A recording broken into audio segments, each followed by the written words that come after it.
I think the thing that people misunderstand about success is they're looking for the easiest way to get there. Your goals don't count until they're hard. The one thing all my athletes in business, in sports, the best of the best are so coachable. They listen. They listen, they absorb the information, they pay attention. Rise and shine, it's espresso time. Hey, it's Evan Carmichael, and I am not a morning person. But when you start your day with a powerful routine that inspires you, like watching one of these videos, it can change your life. So let's start your day off right together. Grab your coffee, know that I believe in you, and get ready for a shot of espresso from Tim Grover. I wake up every morning. Espresso keep me going. I wake up every morning. I think the thing that people misunderstand about success is they're looking for the easiest way to get there. You know, and it's funny, how many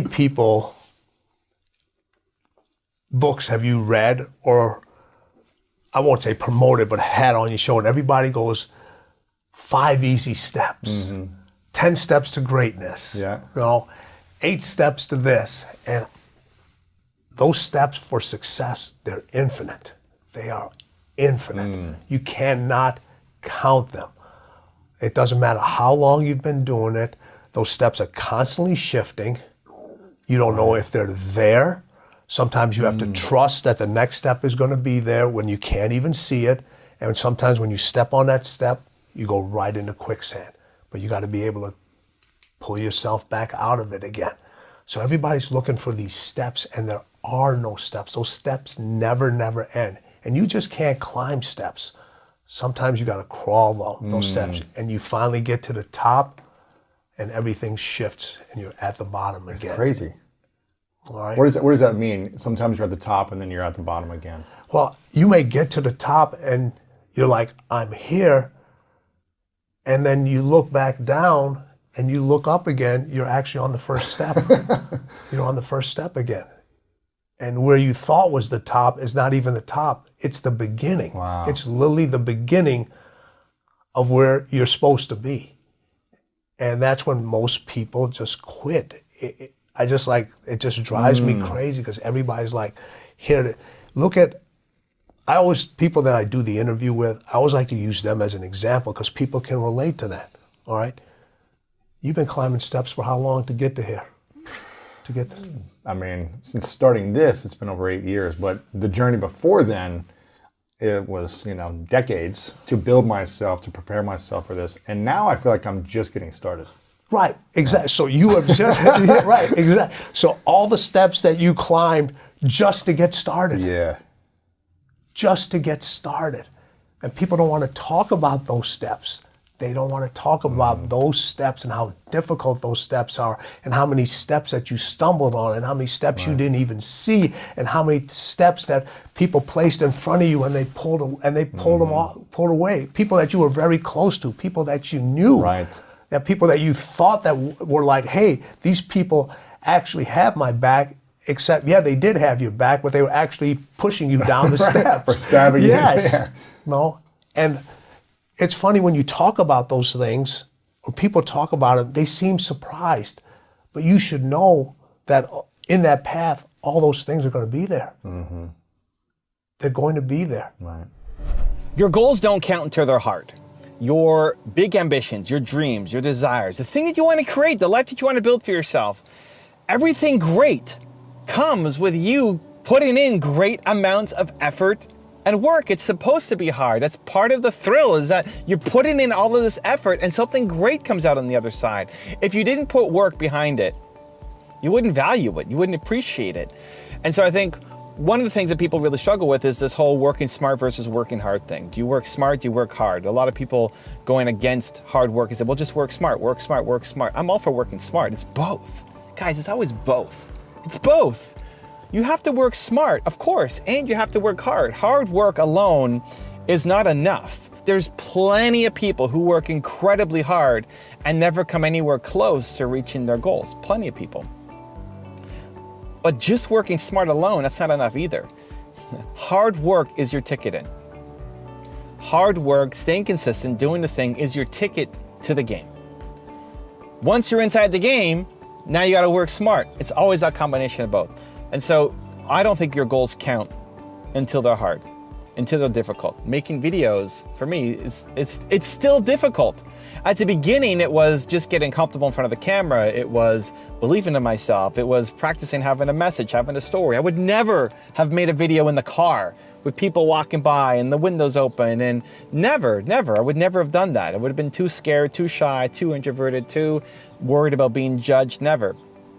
So it was hard at the beginning, but it's still hard now because YouTube evolves, YouTube changes. There's new algorithms.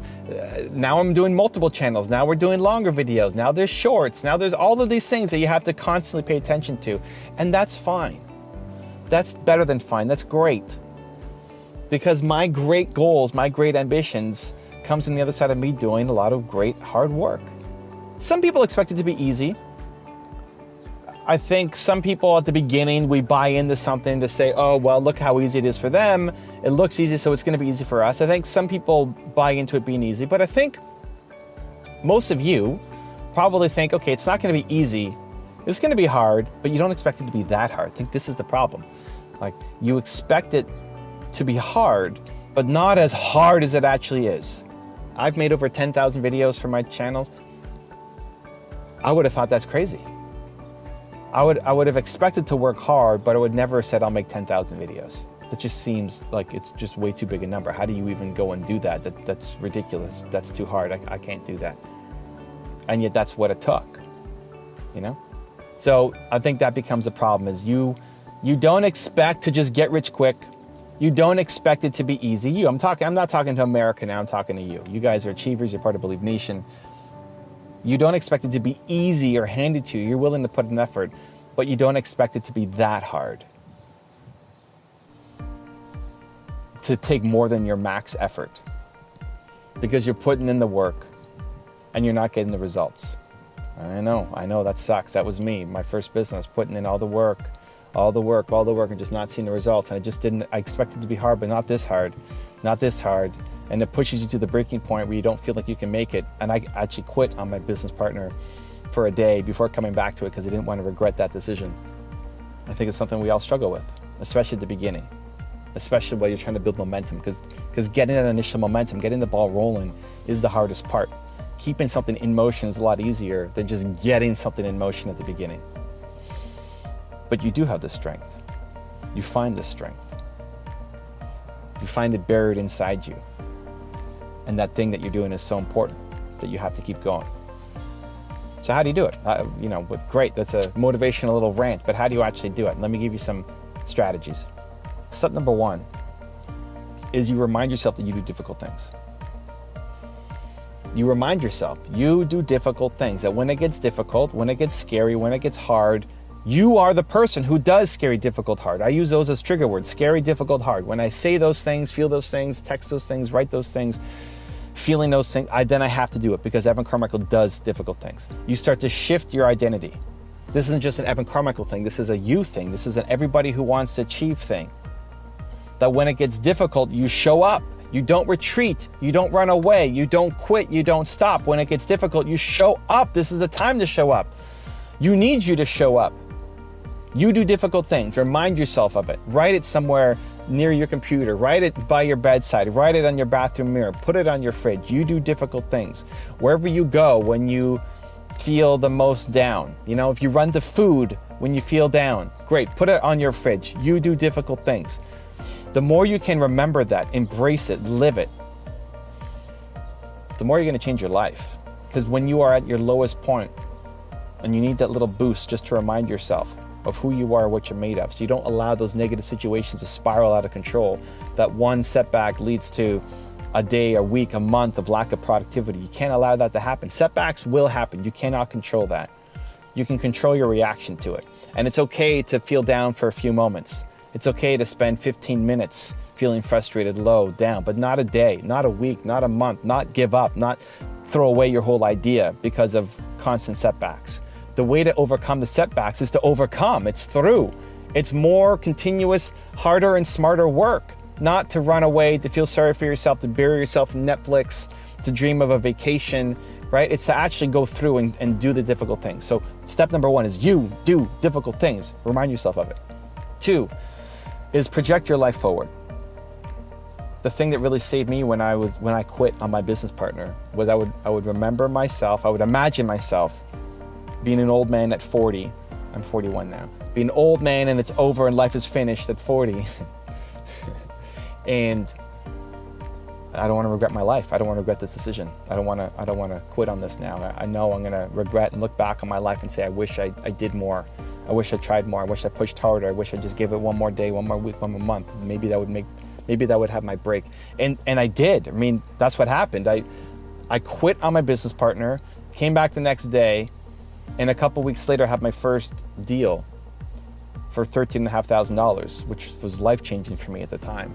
And then, you know, I don't know, a year and a half later, sold the business, got acquired. It's crazy how fast it happened. And I would have looked back regretting that. So imagine you've already quit on some ideas that if you just stuck with, would have been successful by now. Ideas that you had 3-5 years ago, maybe even last year, that you just stopped. It had tons of potential and you just stopped. You got discouraged, you gave up, you quit. That if you just kept going, 3 years is not that long a time. You've had ideas for a bunch of years. If you just kept going on it, you'd be somewhere by now, right? You'd be way further ahead. It would have turned into something, but you quit on it. The point of that isn't to beat yourself up. The point is to use that as fuel going forward, to say, okay, the ideas that you have right now, maybe it's still the same idea from 3 years ago. The ideas that you've got right now have potential, can be something. And then if you don't continue on, if you don't keep showing up, if you don't keep showing up, throwing down, there you go, you're going to regret it. You will regret this. You will regret quitting right now. You will regret throwing in the towel. You'll regret it. So remind yourself of it. Jeff Bezos calls it the regret minimization framework, which is basically just try to live your life with as few regrets as possible. So ask yourself, will you regret this? Will you regret not playing hard? You not showing up today? In 40 years, will you regret it? And then step number 3 is to constantly be in the environment of the things that empower you, that inspire you. It's why I make these videos. It's why I have groups like Movement Makers. Be around the things, the people, the environment that lift you up, that make you want to go do those difficult things, that make you want to show up. When you're motivated, full of energy, on fire, it's easy to show up, right? It's easy to show up. It's easy to go and do your thing. It's easy to feel like everything is possible and you're full of hope and like, yes, it's easy to go and do it. What do you do in the days when you feel low, when all the doubts and insecurities creep in, when you don't feel like it's possible, where someone like you can't make it? Who were you to think you could do this? This is crazy. You're not getting results. Like those moments that you live in the self-doubt and insecurity and the fear that just eat away, that just suck up productivity. All that time you spent thinking about how crappy you are could be used to actually building a better life and business for yourself. Just wasted time and effort. So what do you do in those moments? You have to be in the environment that pulls you back in, that reminds you of who you are and what you want to create and what your potential is, that makes you actually feel like you have Michael Jordan level genius at something. So whether that's these videos, and I'm honored to be a part of your daily routine, whether that's my other videos, whether that's my books or other people's books and videos and podcasts, etc., whether it's a natural community like Movement Makers that you can join or somebody else's community, you can't do this alone. You can't do this by yourself. You can't stay stuck in this environment because the people around you right now are not pushing you to be better, are not showing you a path to your great life. They're not. And there's probably lots of lovely, amazing humans around you. Amazing. Yes, great. You're the one filling them up. Who's doing that for you? You have to be around the environment that encourages you and pushes you forward when you and the world around you is telling you to stop, to quit, to give up. Do those 3 things. Your life will change. Now I've got a really special bonus clip that I think you're going to enjoy. But before that, it's time for the question of the day. I want to know, what was your single biggest takeaway from this video and your plan of action for the next week? The science says that when you just watch a video, you get motivated, you get inspired, you have a 35% chance of following through on your goals. 35%, that's not enough. That's not enough just to get motivated. Believe Nation, we're here, you're here. Today matters, you're an action taker. When you commit to a plan of action of when and how you're gonna follow through, when you write it down, you have a 91% chance of following through. And when you commit publicly to somebody else, it jumps to 95% chance. From 30-something% to 95% chance of you following through. Believe Nation, we need to make this happen. So question of the day, your single biggest takeaway from this video and your plan of action specific for the next week. Put it down in the comments below and I'm gonna show on screen sometime next week to celebrate you. Also, if you want to have more self-confidence and self-belief, the science says it can take up to 254 days of consecutive action for the habit to stick. That's what I want for you. So I've designed a custom free program where I'm going to send you an unlisted video for the next 254 days to shift your confidence and belief forward. The link to join is in the description below. My very first thing I do when I wake up in the morning is I want to get my head right. I do this thing called priming. Stop resisting the natural flow of epic performance. Everything I didn't want to do is what got me to where I'm at today. If you just pay attention to the details, you pay attention to the details, you can those distinctions are easy to see. All right. Everybody talks about working hard, showing up early, showing up late, doing all. Everybody can do that. Everybody can do that. It's the mannerisms of the way they carry themselves. It's the way they compete. It's the way they listen. It's the way they absorb information, how coachable they are. The one thing all my athletes in business, in sports, the best of the best are so coachable. They listen. They listen, they absorb the information, they pay attention, they're there. They're willing, they want that information, and they know the difference between false information and information that can actually work for them. You know, Kobe had with the first interview they did with Kobe, when they said, "Oh, you hired Tim Grover, you hired MJ guy. You know, what do you think about him?" He goes, "He ain't done shit for me yet. I don't know." He was like, "Yeah, he did great things for MJ, and he's done great things for other things. He ain't done nothing for me. Right, I don't know." That. Setting the tone. Setting the tone right there. How did you process that when you heard that? Oh, I wouldn't expect anything else. I didn't do anything for him. Yeah. I didn't do anything. And too many people look at the history of what they've done in the past. They look at their past wins, their past successes. These individuals, they've always when you look at that competitive person, you can always see. With Kobe, I saw it very early when in the playoffs against Utah, when he shot all those air balls. At that, you know, he was 17, you know, he came in the league at 17, so he was like 18 or 19 when he did that. All right. For most individuals, that would have just totally killed their confidence. How did he come back? How did he handle it? Did he run from the adversity? Did he run from the media? What did he do?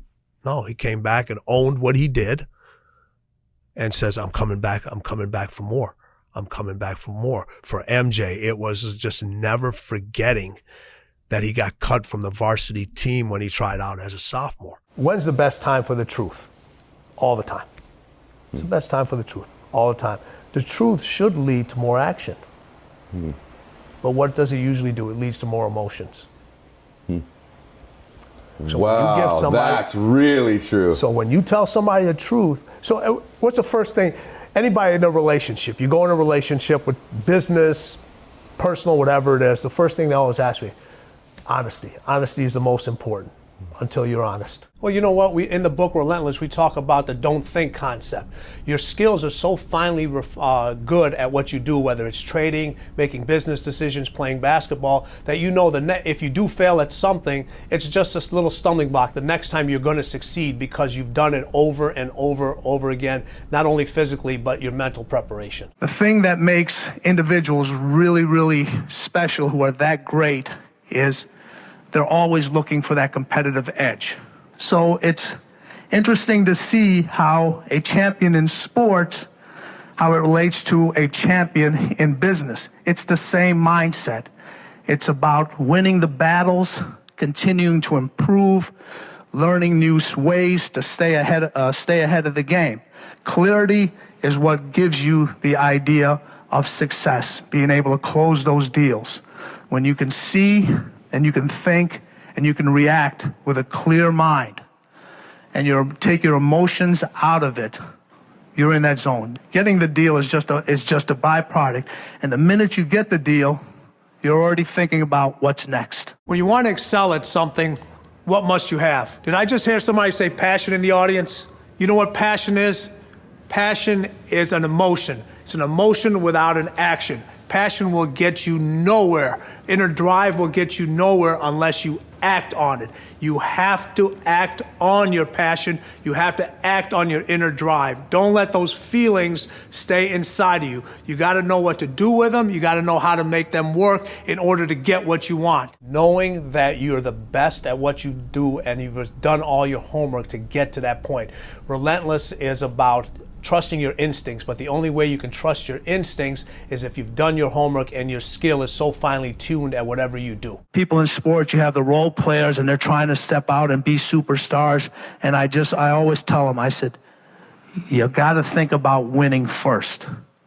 All right, if the team wins, you'll get paid. If the team doesn't win, you will not get paid.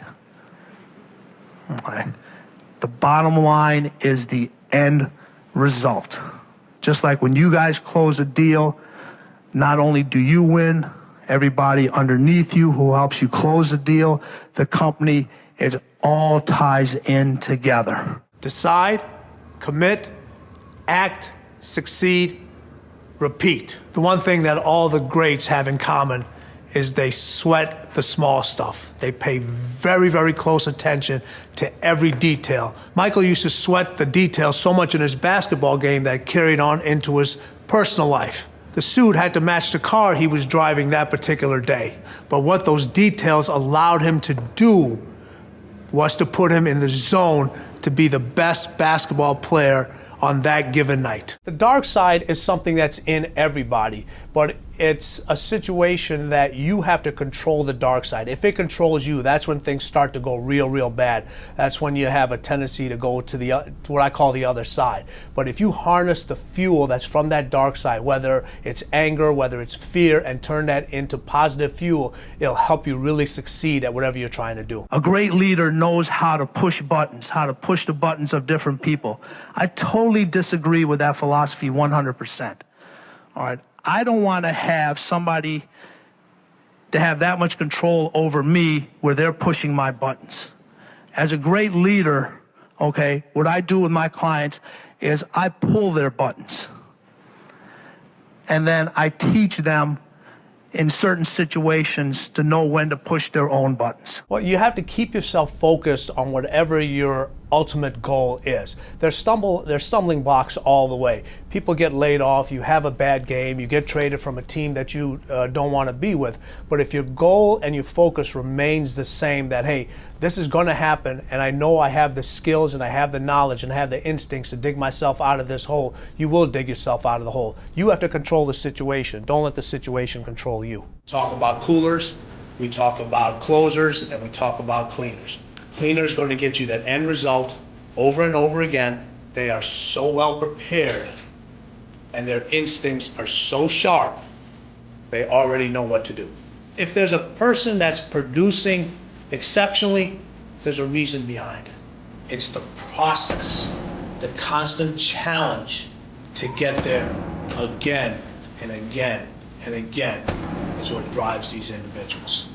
Everyone talks about we want to be legendary. You want to be iconic. Don't settle for legendary. When I started studying, everyone says, oh, you're going to be a gym teacher. I said, no. I said, I'm going to work with professional athletes.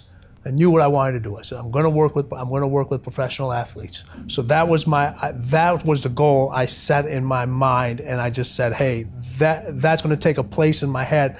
That's the only thing that I want to do, and I got to figure out a way to get there.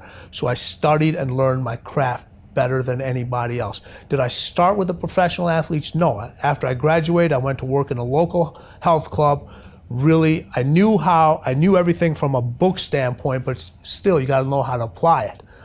Okay, so I, worked with anybody I could. These are not pros. These aren't pros. I'm talking about housewives. I'm talking about individuals that just want to get in shape. People that have had injuries from different sports, kids, anybody. Just kind of developing programs, implementing what I've learned, and actually being able to apply it. And once I started to look at that craft, I said, okay, now I'm starting to figure out how to actually apply this stuff and how to use it and put the formulas together and put the workouts together and do all these different things. I mean, stuff that they're doing now from a workout standpoint, I was doing 30 years ago. Wow. I was So doing none of this stuff is new to you. I mean, some of the stuff is new. It's different. I stay on top of it. Right. All right, I got to continue to learn, continue to be better myself so I can better my athletes, better my craft. But it's just a different way of doing the same thing.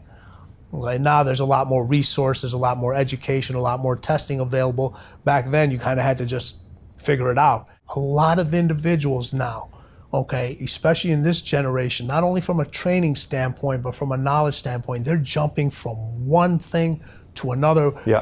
They're using this trainer this week, they're using another trainer next week, they're using this person as a mentor on YouTube, then they're using this person over here, okay, and they're getting all this conflicting information, okay?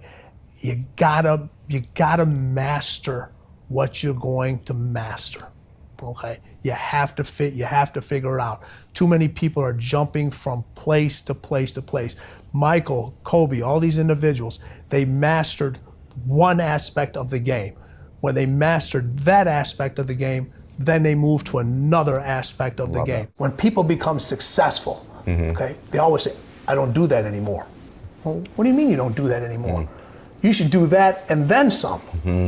What do you mean you don't do that anymore? The most successful people know and can do it all right? Can do it all. Okay, Michael, you know what? When he played, he would go around, pick up the towels in the gym after practice, put the basketballs. Really? Put the basketball. Michael Jordan. Okay. Kobe did the same thing. Put the basketballs away. All right. Do whatever's supposed to do. He practiced, got his own game gear together. Now people have these stylists and so forth. They put their clothes together. Yeah. Michael put his own stuff together. Is that right? It's just like handled his own tickets. Kobe did the same thing. So it's just like, hey, just because I'm now the superstar, all right, I still have to do the things that got me there because it reminds me of what I did and what it took to get to this level. Everyone's going to hit adversity. Yep. Okay? Everyone's going to hit adversity. It's how you deal with that adversity. And the key word is you, not letting somebody else deal with that adversity. You have to deal with that adversity. And how you deal with it. Are you going to fight through it, or are you going to curl up and just roll over into the corner? Is going to pretty much determine how the rest of your development from a mental standpoint is going to carry you. People talk about this. People talk about this all the time. Losing builds character. Okay, well, how much character do you need? Seriously, all right. You want to keep losing. Hey, listen, I'd rather have a person win who has a little bit of character, okay, who's a little nuts, and a person that loses all the time and has got great character. At some point, you got to start winning. You can't always look for other people to help you. Other people got their own problems. They got their own shit they got to deal with. They're trying to achieve their own goals. They are willing to assist, but after a while, okay, if you constantly looking for assistance, constantly looking for help, it's on you. Your failure and your success is on you. Dealing in sports, you have a lot of people in business, they're successful for themselves. Yeah. Okay. Or the team, they put up great numbers, but the team never wins. All right. In business, when the owner or the CEO, when he wins, if he's a cleaner, everybody in that business, from the top person all the way down to the last person, they all win. Oh, wow. When sports, if you bring out the best out of all your teammates. You elevate not only your teammates, you elevate the equipment manager, you elevate the equipment manager, the staff, the people you have no idea, the people that handle the tickets. Everybody's game is elevated because they have to, because the cleaner's not going to come down to your level. you got to come up to theirs. So when you choose somebody to listen to, and you choose somebody to learn from, and you choose a business partner, you choose a client, they got to be as crazy and they got to be as f***ed up as you are. That's how you get success. That's how you know you're going to be able to push that individual. That's how you know that relationship is going to last. You know, people talk about in business or think, oh, you got to find a balance. You got to find that person. You know, if you're one way, you got to find a person that's the other way. No, that's pulling you away from how you want to do things, and how, if you're intense, the next person I want is to be as super intense. Now, those people around you, they got to be smarter than you are. Right. You don't want to surround yourself with people that, if you're the smartest person in the room, you need to get more people in the room.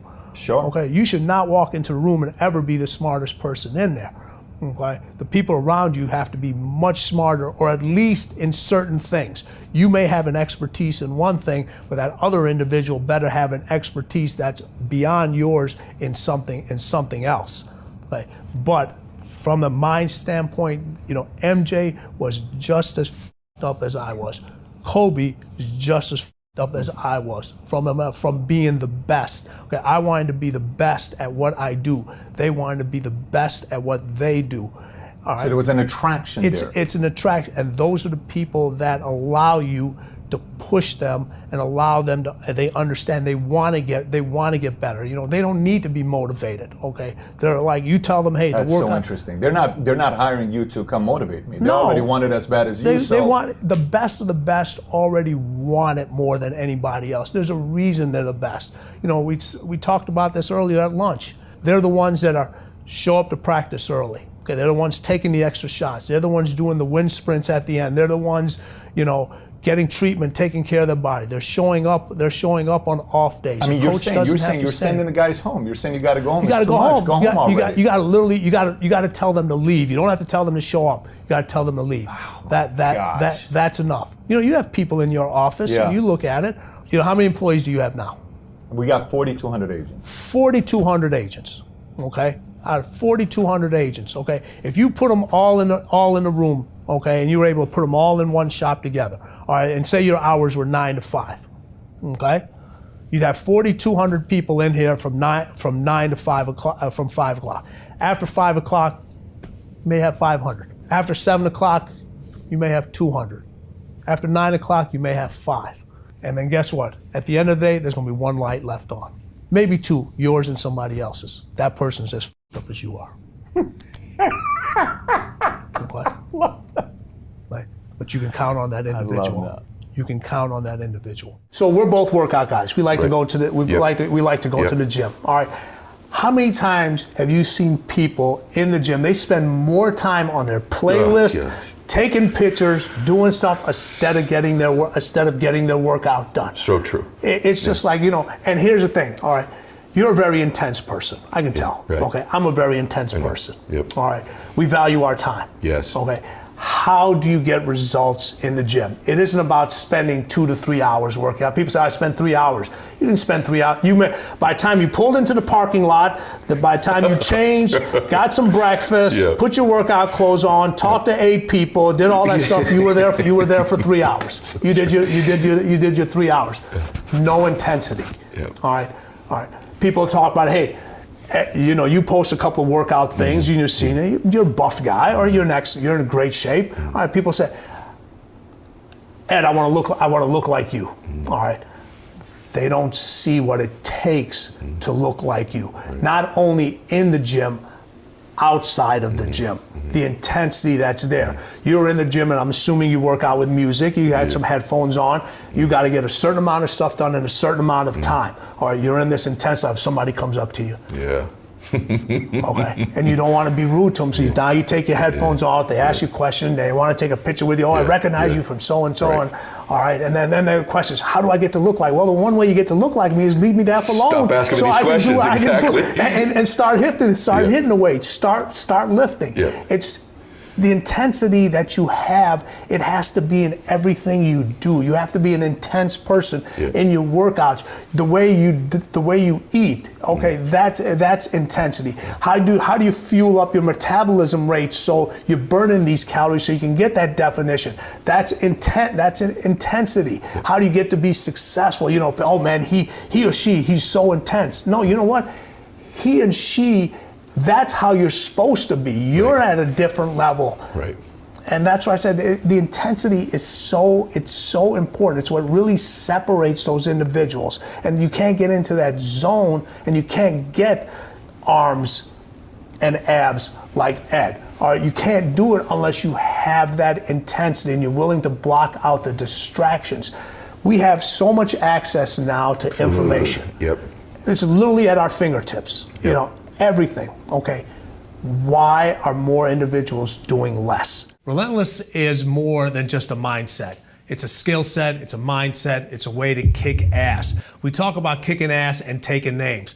Well, when you're relentless, you've kicked so much ass, you can't remember all the names because it becomes irrelevant. The name that they remember is your name. That's what relentless is being about. It's not about others, it's about yourself. It's about taking yourself to a level that only few people can achieve. The mindset is completely different. It's about capturing other people's hearts and not letting them go.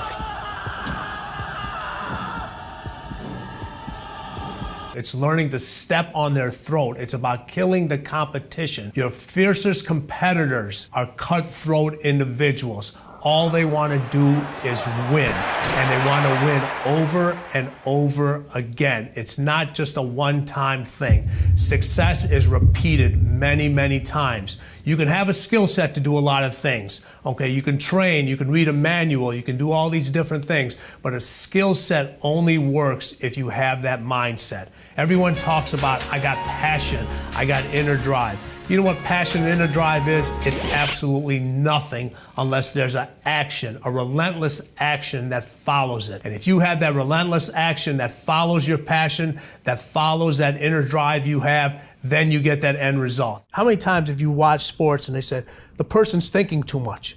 Stop thinking. Yep. Stop thinking. Just go out and play. Well, Yep. what happens when you tell an individual to stop thinking? What's the first thing they do? They start thinking. Yeah. Exactly.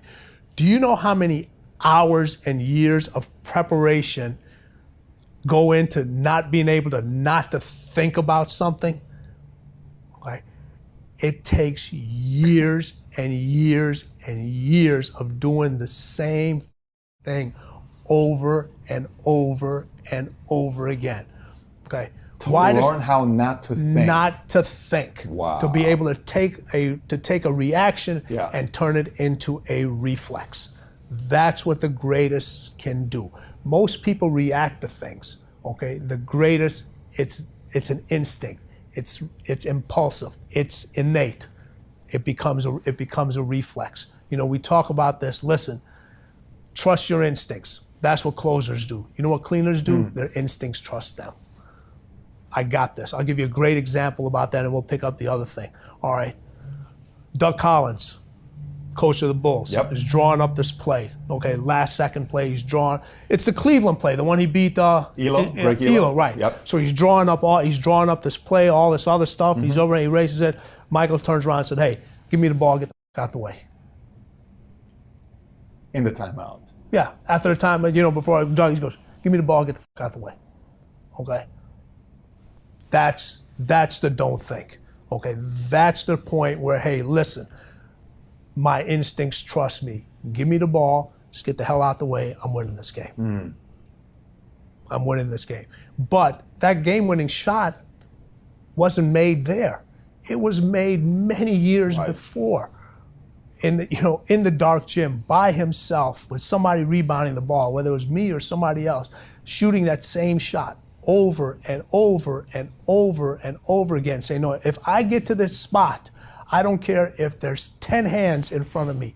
If I get to this spot, the shot's going in because I've done it over and over again. Just for a second, because this just blew my mind. Is your dad, they come from India, right? Yes. Is that right? Mm-hmm. And your dad, you're in the cab. You just get here. You're in the Just cab. get here, yep. And my mom's already here, Okay, tell that established story. herself as a nurse, and well, my dad. It was easier for my mom to get her license here as a nurse practitioner than it was for my dad to get his license as a doctor, all right, an MD, and he wasn't able to get the license. We still came over. We're sitting in the cab, and he's counting the money, and the meter gets to, I forget what the number was, and my dad tells the cab driver, stop. And you're a little boy, right? We're a little boy. Yeah. I was 4 years old. He said, stop. And we're like, what's going on? And my dad goes, hey, listen, we're in a new country. I want you to enjoy the scenery. So we get out, we grab all the luggage. Excuse me, I get real emotional doing this. That's awesome. And we're walking down the street.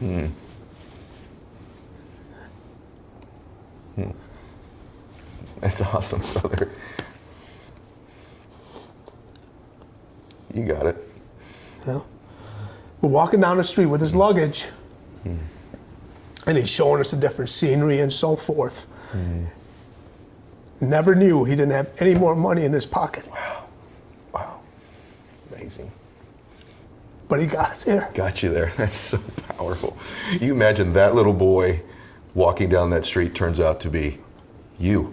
Isn't that amazing? Yeah, Your it is. dad sowing those seeds into you. And there's moments like that that define you.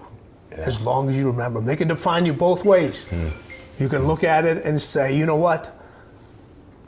You can use that as an excuse. My dad came to this country, he didn't have any money, he never gave me anything, he never did this, and people do that. Or you can look at it and say, he gave us everything. Winning is not about the trophy and the accolades.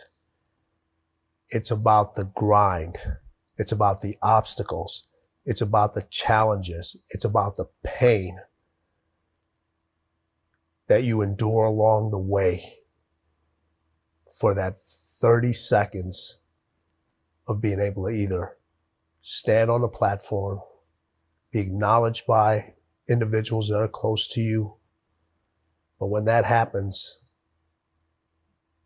your mind has to immediately shift back because now you felt and tasted something that you could only get through winning. Are you willing to do it again? Winning is in all of us. We all want to win. But the path people take to get to winning, everybody wants the end result and they want to feel the sugar and the confetti and all that other stuff. But what you have to endure to win, no one wants to talk about. And that's what really winning is about, because you spend more time enduring it and being in and not in a good place. And I wanted to bring it out and say, hey, no matter what you do in life, where you're at, this is what winning takes. And it's in all of us. It's in all of us. You find wins every single day. Do you think anyone can become a winner? Winning is in all of us. That's what I always say. Listen, and we have wins every single moment. Yeah. And those are the steps that get us a little closer to what we want. We have a step. Every minute you have an opportunity to win. You really do. But with everything that's went on in the world in this past year, people forgot how to win. People don't even know what a win looks like anymore. Right. What does it look like? Yeah, people don't even know, like, and so many times a win just comes by because there's a constant change, there's a constant shift. And now with the paradigm of the way everything is being handled now, you have to look at things completely different. Everybody's waiting for a normal. A win doesn't look like what it used to look like anymore. Right. All right. What does it look like now? What does it look like now? For each individual, it's different. For each individual, it's different. For a lot of individuals, it's just like getting out of that routine that you were stuck in for so long. And did the pandemic allow you to take, you know what? Yeah, I was in a routine, but the routine wasn't getting me anywhere. I was in a routine of comfort. And the pandemic put a lot of people in a routine that was very uncomfortable, that they weren't used to. But it was a necessity. It was needed. You know, people always wish for this time during this thing that happened, I want to spend more time with my family. And now they have it. Now you have it. Okay? Schools aren't doing a good job with educating my kids. Now you're homeschooling. All right. I'd love to work from the house. Now you're doing it. Now you're doing it. Now you have all these things going on that you wished you had, as you thought were wins, and for some people they were. And for others, you're just like, no, these are not wins. I do a lot of Zoom stuff at home, and I got a cat, and I got a very lively dog, and you'll see the cat run right across the screen. Fortunately, I don't have little kids in the house anymore, but trying to work and have them in the background, asking for school help, or they're on their bandwidth, trying to study in their school stuff, and winning became a distraction. It became a distraction. And people were trying to balance all these different things and forgot, hey, this is what my win is. That you need to recognize what that win is now. And during the pandemic, it's not getting back to normal. It's getting beyond normal, figuring out what your next win is, how to place it, and how to continue to move forward on that win. Yeah. Because it's easy to talk about the setbacks, because so many people can relate to that. That gave us a nice little comfort thing. Everybody can use the pandemic as an excuse. Yeah. All right. And then you have other people that thrive during that time. They're like, I got to find out a new way to win. I got to find out like a real new way to win. And you had some people that really won big during that time. Absolutely. They stepped up. They stepped up, yes. They stepped up, they saw the steps, and it was like, okay, are these steps stable? Are they unstable? It doesn't matter. I got to climb them. Life and winning is a bunch of sprints within a marathon. That's a fact. Yeah, a bunch of sprints within a marathon. And you can't see the end line. Like in a marathon, you know where the end line is. In winning, that race may have an end line, but there's another start line right after it. Yeah. And for people that are really driven, and this is not about money, and this isn't about fame. This is about, you could be winning as a school teacher, you could be winning as an entrepreneur, you could be winning in business, you could be winning as an athlete, as a waiter, whatever it is, a waitress, whatever it is. It's that every single time you sprint to that finish line, there's another start line that's coming. And that's why it never ends. It's a marathon that just keeps going. And I try to tell people, listen, I'm not an avid runner. I used to be, in my much younger days, not avid. I used to enjoy it.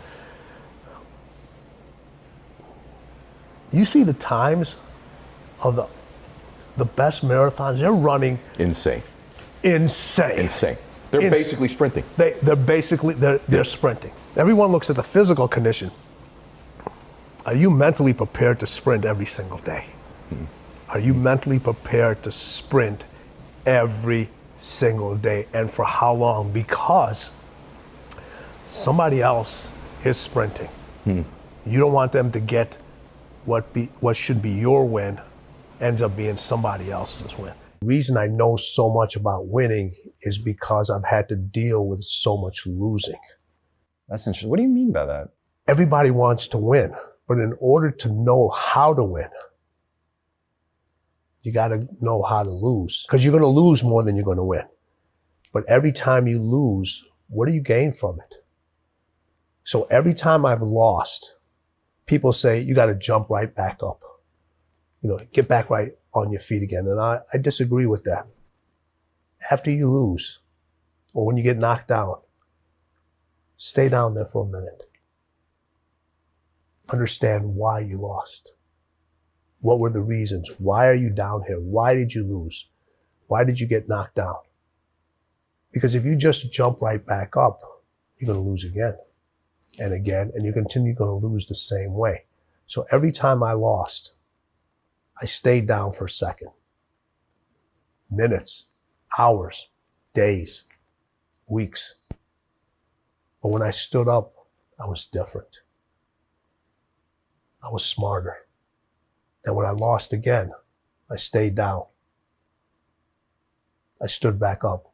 I was stronger. When I lost again, I stayed down. How did I stand up again? I was more confident. Lost again, stood up. I was more resilient.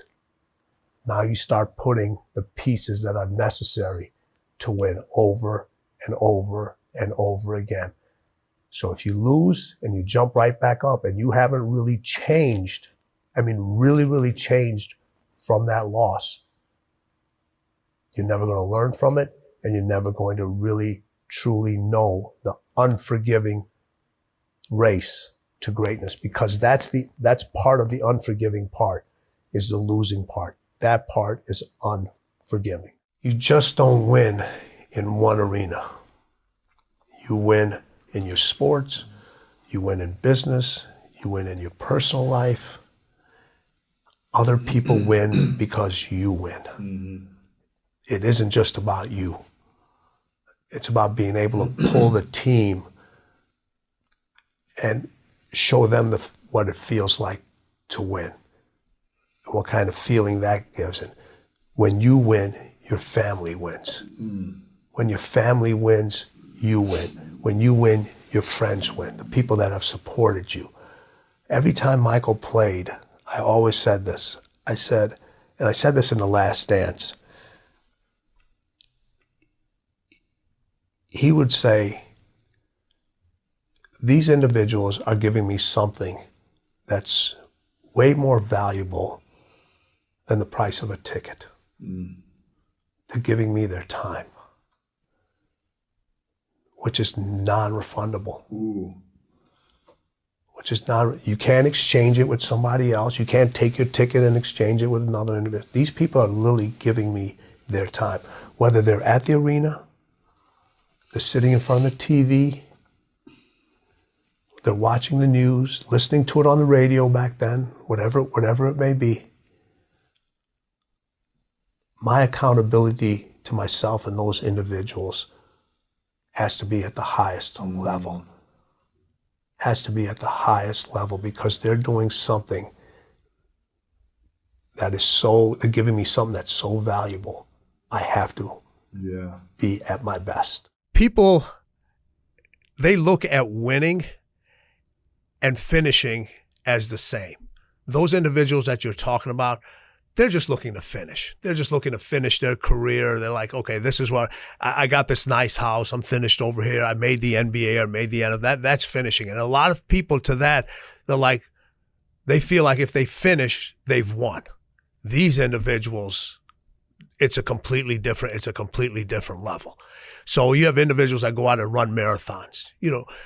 If you compete at the highest level and you're a person that just runs marathon, the chances of you winning that marathon are pretty much zero. But you're going to finish that marathon. But being able to finish that marathon puts you in a mindset to win at something else.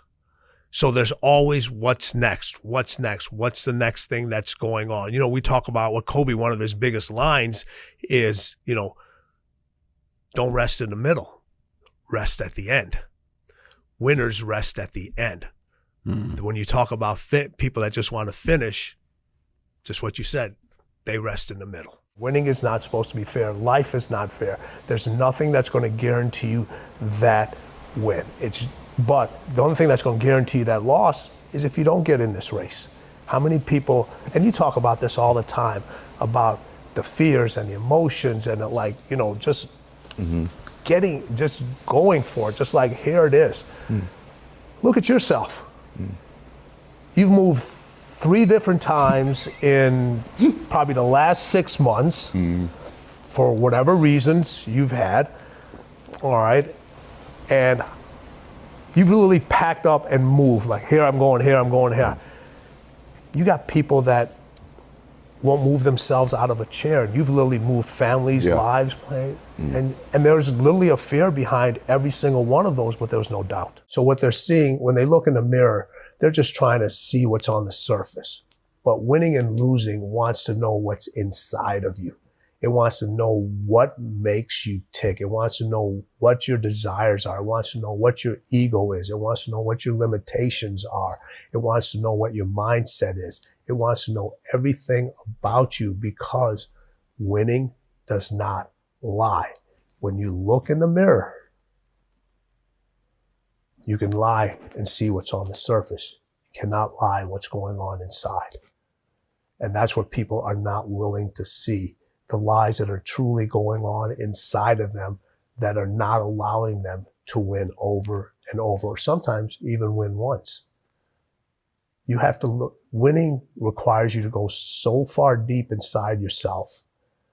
It's way beyond the surface. It's way beyond internal. It's going to a place that a lot of people haven't visited in a long, long time, because they're afraid to visit that person, because when they visit that person, they don't know who that person is anymore. In the book, Kobe said, he said, winning is everything. It's everything. All right? And you sit here and if you talk to Mike, whatever Kobe would say, Mike would have to one-up him. Because there's still, the competition never stops. It's always about what's next. What can I win more at? You know, both those individuals, you know, obviously Kobe's not with us anymore, but both those individuals, the competition and the desire and the feeling of winning, even though they were done with playing, manifested into something else. You know, MJ, the most successful sneaker brand out there. All right. Owning a team, tequila business, in the sports gambling business. He's in all those things. He's in all those things. All right. So the competition never stops.